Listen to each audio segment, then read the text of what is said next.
Kalau tidak bisa berbuat baik, potensi keburukan kita jangan sampai menimpa orang lain. Keburukan itu bisa kejahatan kriminal, bisa kejahatan pidana atau merugikan orang lain, atau kejahatan yang tidak sampai kriminal tapi mengganggu orang lain. Misalnya contoh gampang ini, saya sumpek-sumpeknya sendiri ingin jalan-jalan, main di teman yang di jam kerja. Ini kan sumpek-sumpeknya saya sendiri ingin hiburan, terus wisata atau dolan ke teman yang sebetulnya saat itu dia mungkin ngaji atau kerja atau harus memenuhi kewajiban cari nafkah. Gara-gara nemuin saya, akhirnya dia dikomplain sama majikannya, atau gara-gara nemuin saya, dia akhirnya tidak ngaji sama santrinya, atau gara-gara nemuin saya, dia terganggu aktivitasnya. Itu juga tidak boleh, karena berarti keburukan kita punya akibat pada orang lain.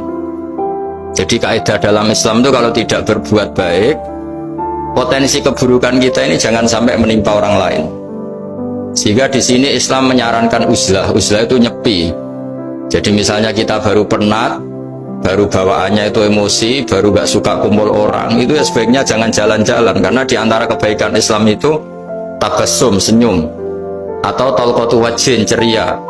Tapi karena kita mungkin jatuh kredit, jatuh hutang, atau punya masalah keluarga, jika bawaan kita itu emosi, nah dalam seperti ini sebaiknya uzlah, menutup diri.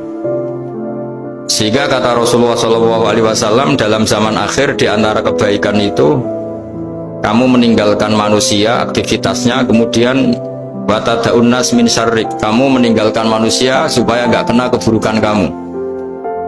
Jadi ada momen, ada saat di mana kita mungkin kalau ketemu orang itu bawaannya ingin sengak, ingin ngomong yang nggak enak, atau kita baru penat, itu sebaiknya uzlah saja, mengurung diri di kamar atau isolasi sendiri, karena bawaannya baru emosi.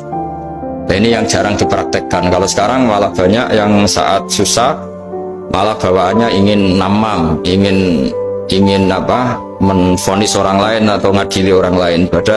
Padahal pesannya Nabi, kalau semua kebaikan aktif tidak bisa kamu lakukan itu, takuffu syarraka 'anin nas fa innaha shadaqatun minka 'ala nafsik. Sehingga keburukan kita, ya saya ulang lagi, keburukan kita yang ingin emosi, ingin apa, itu tidak punya akibat orang lain.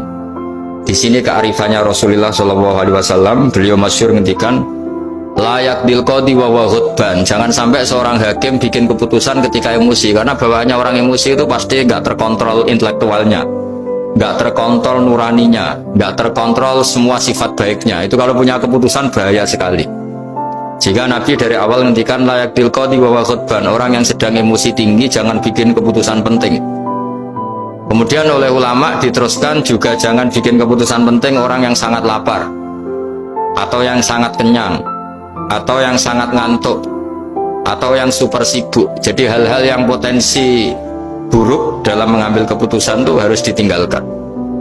Sehingga misalnya bupati atau wakil bupati kalau sedang tidak nyaman dengan suasana nggak boleh rapat kemudian memutuskan keputusan penting. Begitu juga kiai dan semuanya.